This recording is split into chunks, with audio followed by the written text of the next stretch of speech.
Assalamualaikum warahmatullahi wabarakatuh. Saya Ida Stiani Rahayu dari mahasiswi Politeknik STMI Jakarta dari Prodi Teknik Kimia Polimer dengan NIM 1521029.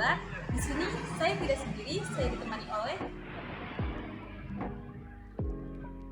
Hai, perkenalkan nama saya Sundira Awanggavi Arli.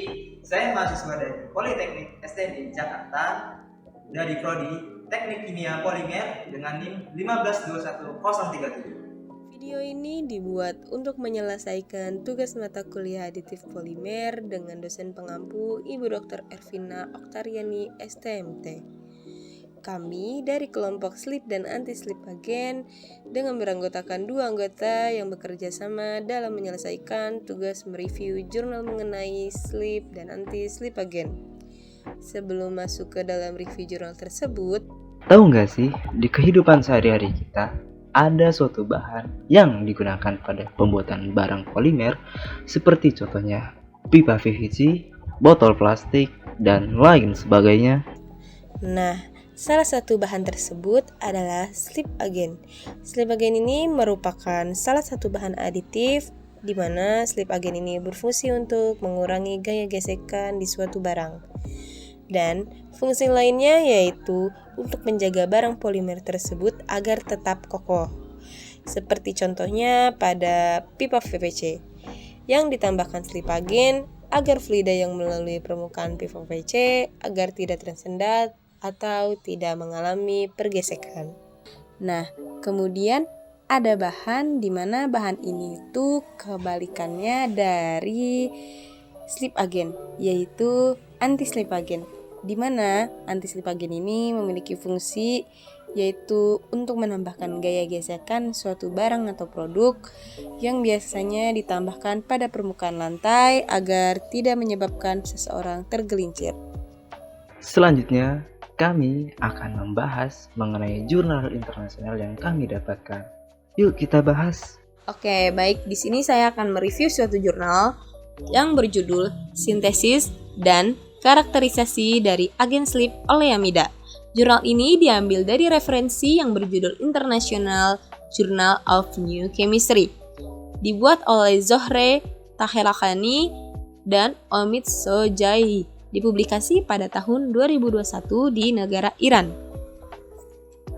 Dalam jurnal ini terdapat abstrak. Untuk abstrak itu sendiri yaitu oleamida disintesis dengan proses amonisis atau proses pemecahan amonia. Asam lemak atau ester dengan gas amonia pada tekanan tinggi.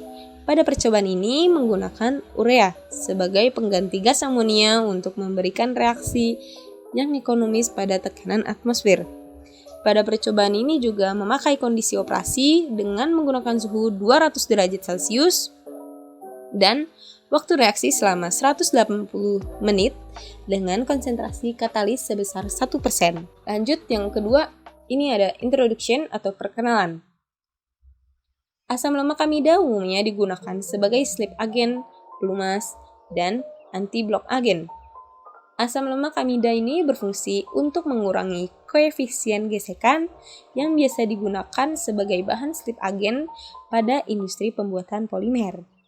Asam lemak amida, khususnya oleamida, telah diproduksi dengan berbagai metode melalui reaksi antara amonia dan asam lemak yang sesuai.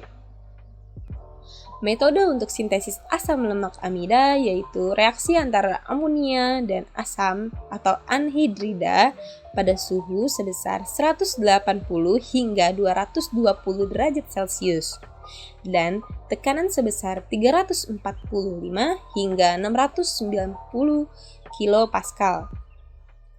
Atau metode ini memerlukan biaya yang cukup tinggi untuk membeli bahan mentah. Hasil reaksi antara asam atau anhidrida dan gas amonia ini sangat rendah dan memiliki waktu reaksi yang cukup lama. Dalam percobaan ini sangat membutuhkan katalis, di mana katalis ini berfungsi untuk mempercepat reaksi dan tekanan yang dipakai akan berkurang.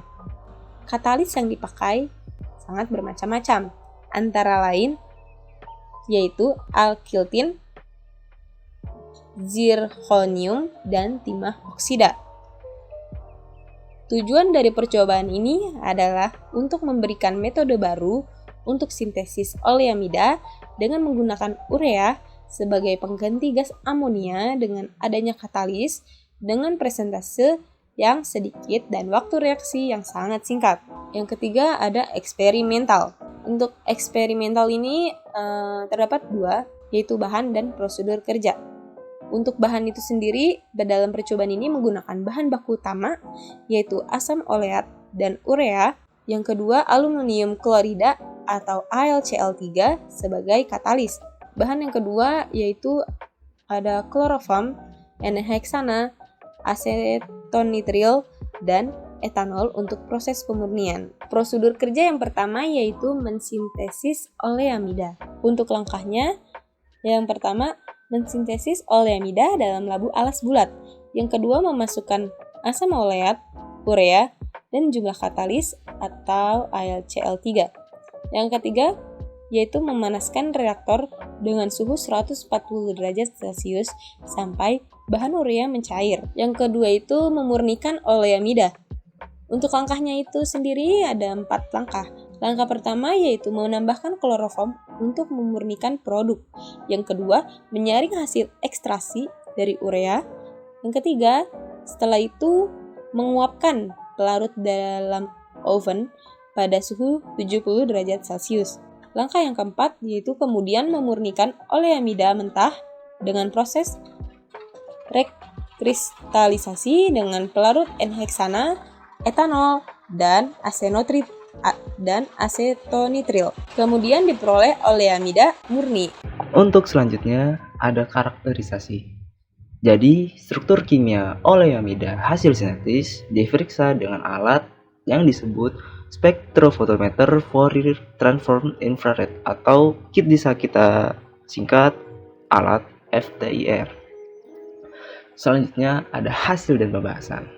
Jadi, pengaruh rasio molar asam oleat atau urea terhadap bilangan asam. Di sini menggunakan berbagai rasio, antara lain yaitu 1:1, 1:2, 1:4, dan 1:5.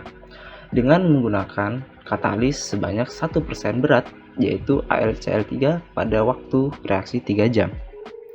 Untuk nilai asam Ag atau Av, campuran reaksi menurun dari 73 menjadi 55 dengan meningkatkan rasio molar asam oleat atau urea dari 1:1 menjadi 1:5. Akan tetapi, rasio molar 1:5 mendekati rasio molar 1:4, yaitu Av 55. Oleh karena itu, untuk rasio 1:4 dianggap sebagai nilai optimal untuk sintesis oleamida. Kemudian, untuk pengaruh suhu pada nilai asam.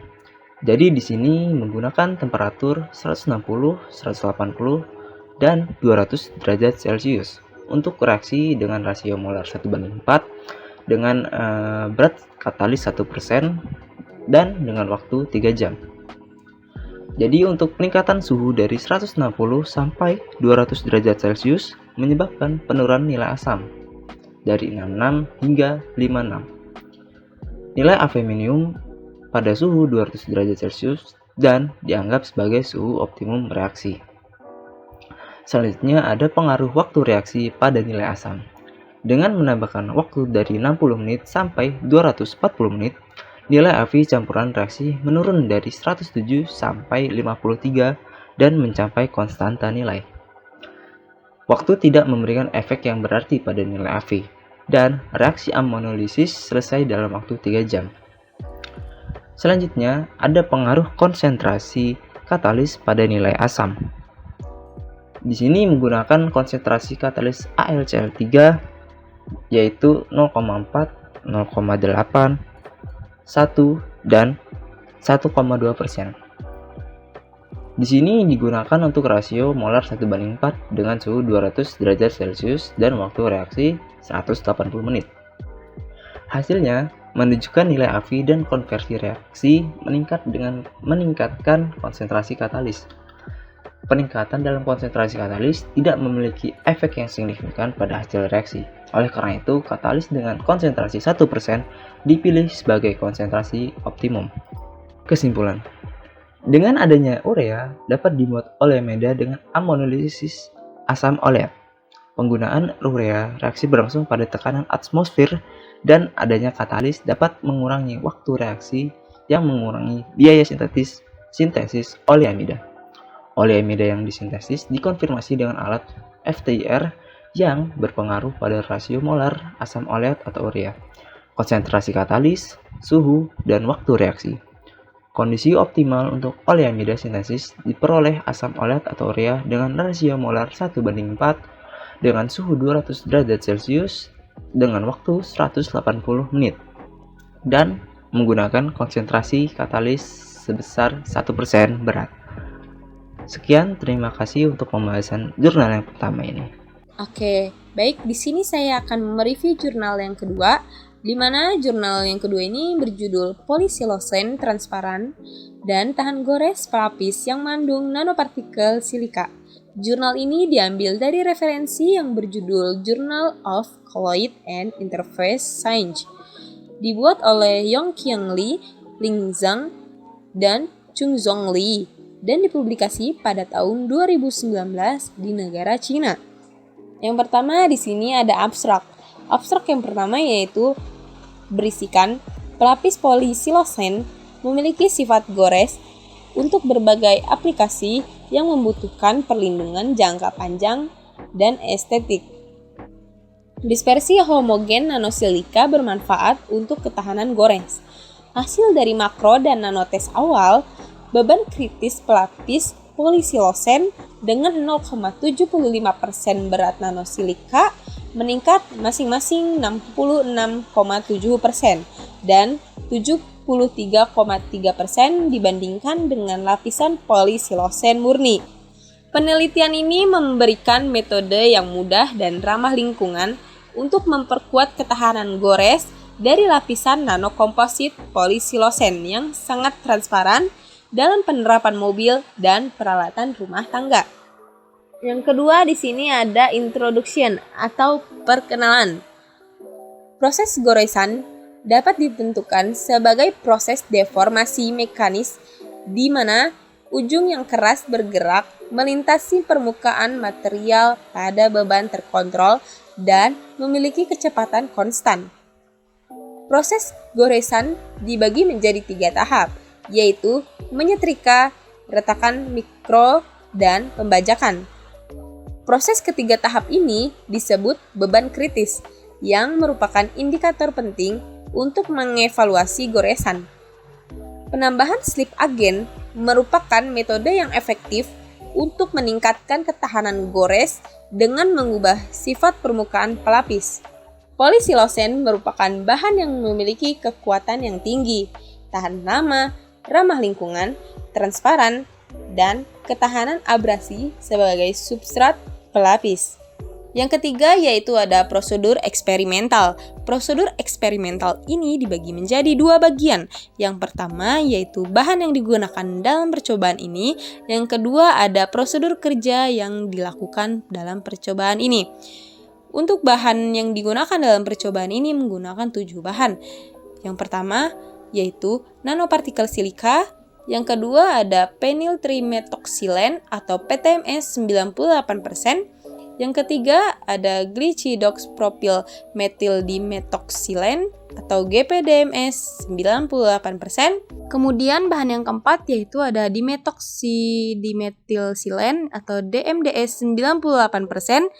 Yang kelima ada glycidoxpropyl methyltrimetoxylane atau KH560 98%. Yang keenam ada aminopropyltriethoxylane atau APTS 98%, dan yang ketujuh ada etanol sebesar 99%. Kemudian di sini ada prosedur kerja. Prosedur kerja yang pertama yaitu pembuatan nanopartikel silika termodifikasi dengan 7 langkah. Yang pertama yaitu menambahkan 6 gram nanopartikel silika ke dalam gelas kimia yang berisi 60 gram etanol dan 20 gram air deionisasi. Yang kedua, mengaduk campuran pada suhu kamar selama 1 jam setelah pH campuran disesuaikan menjadi 6. Kemudian menambahkan 0,6 gram KH560 dan 10 gram metanol ke dalam larutan silika. Kemudian mengaduk larutan putih nanopartikel silika terdispersi pada suhu kamar selama 2 jam. Setelah bereaksi, memisahkan larutan silika dengan sentrifugasi dan mencuci endapan silika sebanyak 3 kali dengan etanol. Selanjutnya menghilangkan KH560 yang tidak bereaksi. Kemudian nanopartikel silika didapatkan dan mengeringkan dalam ruang hampa pada suhu 80 derajat Celcius selama 12 jam. Kemudian langkah kedua yaitu ada fabrikasi pelapis komposit polisilosen.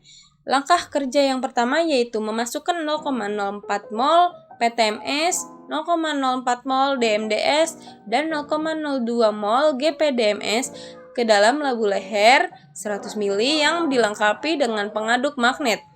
Yang kedua yaitu memasukkan 4 gram air deionisasi, 2 gram metanol, dan bubuk nanopartikel silika ke dalam labu.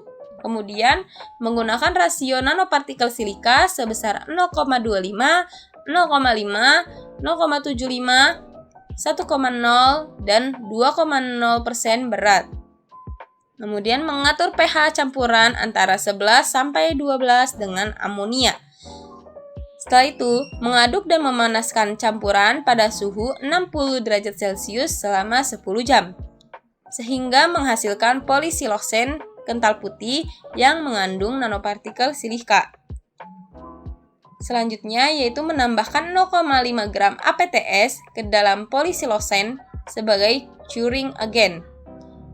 Yang kedelapan yaitu menghomogenkan campuran dengan sonikasi dan pengadukan selama 20 menit. Kemudian melapisi lapisan polisilosen pada lembaran kaca bening dengan kuas dan dimatangkan atau dikeringkan pada suhu 60 derajat Celcius selama 1 jam dan 120 derajat Celcius selama 1 jam untuk mendapatkan lapisan nanokomposit.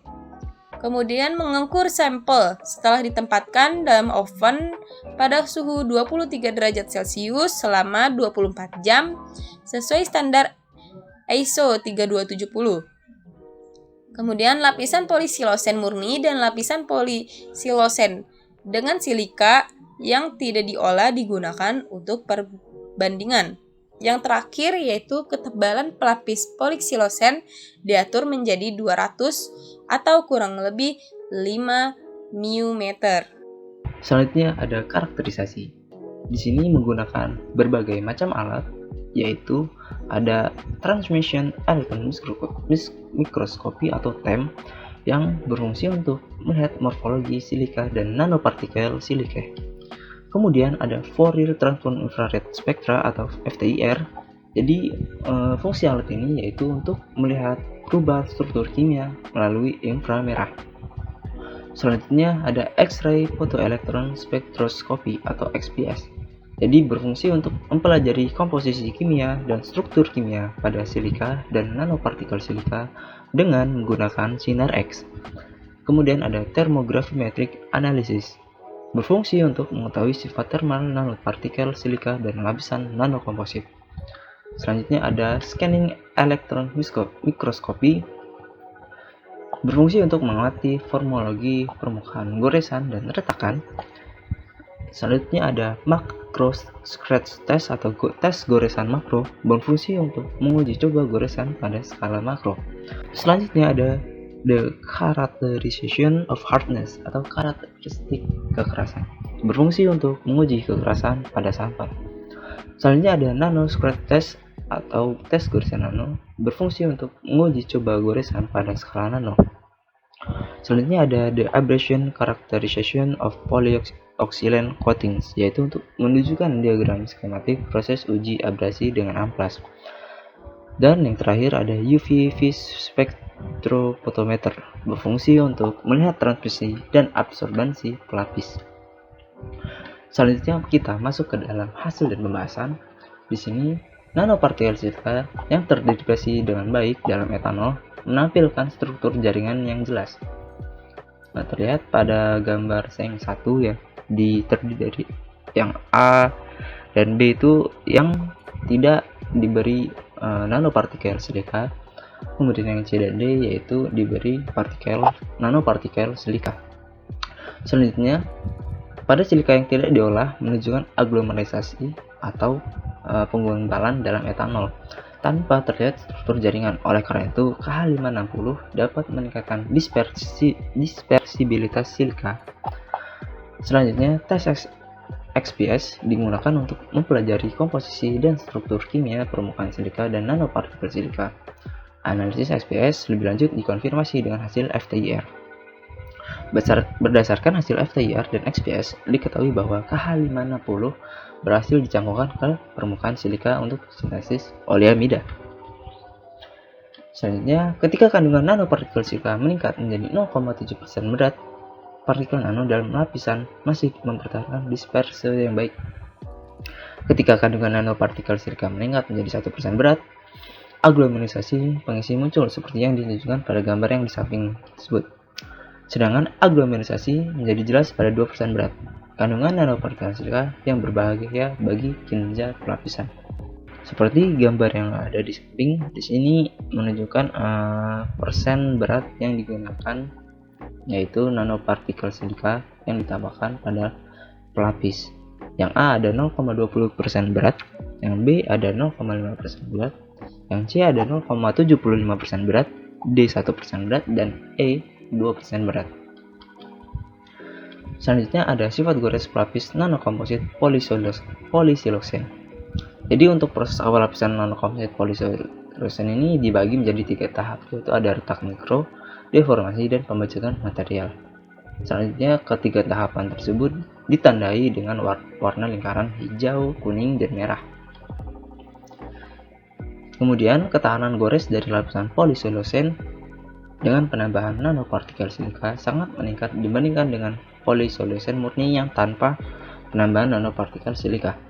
Ketika kandungan nanopartikel silika mencapai 0,75% berat, kerusakan membejat muncul di sekitar 28 N, menunjukkan bahwa lapisan polisiloxane memiliki kinerja awal yang lebih baik.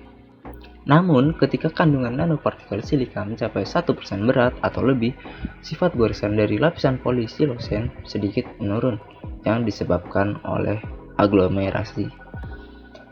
Lapisan polisiloxane dengan 0,7% berat silika yang tidak diolah menunjukkan kinerja yang lebih buruk dibandingkan dengan lapisan 0,75% berat nanopartikel silika yang ditambahkan kepada pelapis tersebut. Selanjutnya ada kekerasan lapisan polisiloxane.